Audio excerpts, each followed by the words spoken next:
Jimmy McGill is the most fun because the most sides to him, the most dynamics in the character. He's funny, he's earnest, straightforward, he's playful at times with Kim. There's just more to him. If I interpret your question properly, I feel like you're asking me in a broader social context. Yeah. I'm going to be emphatic and say no.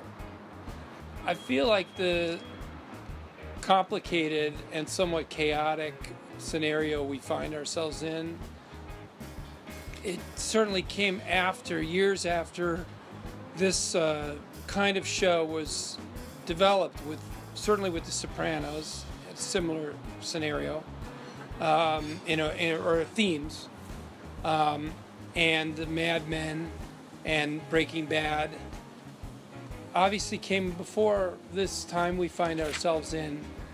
I think it's a very personal journey, and it's about a person, an individual's interaction with ethics and motivations, and I'm not sure that the broader social commentary is addressed or is an impetus for what we're doing. I guess I say no, I don't think it is. I think maybe with shows like Veep or satirical comedy shows, or maybe a Idiocracy, or do you know that movie, Mike Judge? Yeah. But I don't think our show addresses the societal choices. It's a good question, and it's interesting because the formula of it all has altered over 3 seasons. And in the 3rd season, there's more comedy in season 3 than in 2 or 1. There's sequences and storylines that are fairly pure comedy, and that's unique to this season of Better Call Saul. I think it's there's more confidence in the writers. Vince Gilligan and Peter Gould have a sense of confidence to what this show is. When they began, they were trying to find it. How much comedy could we do? How much drama? And keep it all in one place. Now they feel certain that it all works together, and they can go to comedy, go over here to violence, drama, and move around faster and wilder. And it's fun. It's a fun thing. I personally do not sympathize with Saul Goodman. Jimmy McGill, the character, the person they've invented in Better Call Saul, is a more dimensional person. We see him at home. We see him with his girlfriend. We see him with his family. He's someone that I feel I can relate to and like and feel on his side for his journey and his struggle. But Saul, I find him funny and entertaining, but I don't have empathy for Saul.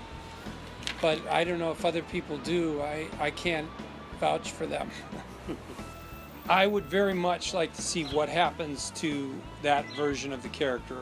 Gene is what his name is, alias name is in post Breaking Bad life.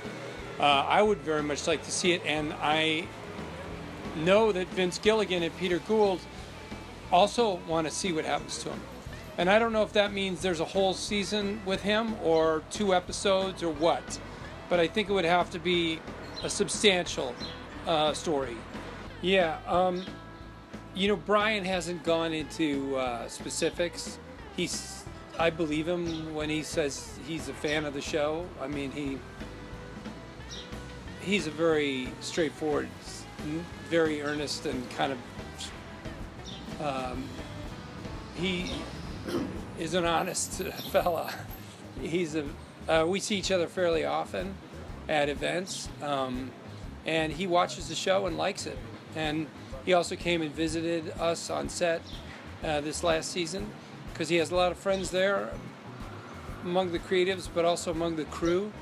So he spent a day with all of us on set and had a great time. I don't know if Walter White, outside of a very brief appearance, would be an important character for Better Call Saul. Regarding, obviously, he was a big character to my character's life, but we saw that in Breaking Bad. We saw his interaction. But I think Jesse Pinkman would be a character I would love to see, and I think there's a suggestion that Jesse knew Saul. So I would like to see that. I also think we know Hank knew Saul. So I personally would like to see that story, some story with Hank. My wife and I have been hiking the Camino de la Plata for 2 weeks. We went from Sevilla to Santiago with a few little breaks of a bus that took us part. We walked about 140 miles, maybe 210 kilometers or something. It was with a hiking group. We hike hard. We push ourselves. Go about between 16 and 24 kilometers a day. The whole thing was beautiful.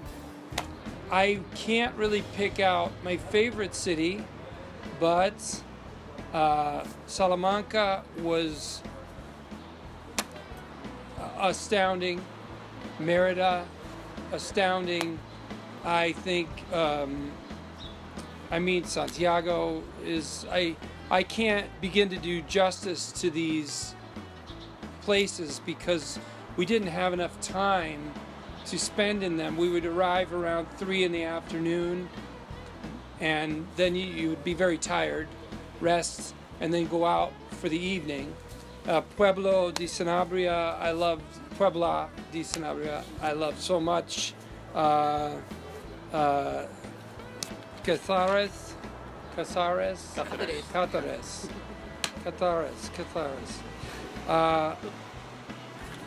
I wish I could spend, a week or more in these places, especially Salamanca. I think especially Salamanca was astounding, and I've never seen a place. There's not much like it. It's kind of like, have you ever been to Cambridge, near where Harvard University is? It's like, for me, my connection or comparison would be Cambridge, but like 4 of Cambridge, all next to each other. It's big and got all the students, and this is a beautiful country, and it's a beautiful part of a beautiful country, and something I knew nothing about before I did this hike. It's been great. Very happy and surprised, and like, there's no way. What? Yeah. But of course, I'm a person, and this is a place on Earth, and I can be there if I can afford a plane ticket. So I was, yes, I loved it. I just wish I had more time in these cities, particular, because you can really feel just how much you don't get to see if you don't have the time. I'm missing a lot, but. I also had a lot of thoughts about Catholicism. I was raised Catholic, and I kind of rejected that at the age of 16. And there were aspects of Catholicism here and in these ancient cities. I consider them ancient, older cities. I'm from America. They are ancient. That were very impressive and made me think again about religion and in particular Catholicism, and maybe a feeling that there was more of a little more respect and for it as a creative force in communities and life on Earth than I had before. There are fundamental shifts towards Saul Goodman in season 3. There's big steps forward towards that character. But to some extent, I feel like there's a similarity in pacing to Breaking Bad. Breaking Bad had a kind of a slow setting up of a lot of things, and then started to knock them down, and they start going a little bit faster and faster towards the end. If you're just looking at whole seasons and movement. And I think we have a similar thing. There's some big choices and big changes in season 3. And I think that if we are lucky enough to get a season 4, there's a feeling that we're on a precipice at the end of season 3, and it's just going to tumble down after that. I don't think we have a show. I don't think there's a desire to last longer than Breaking Bad.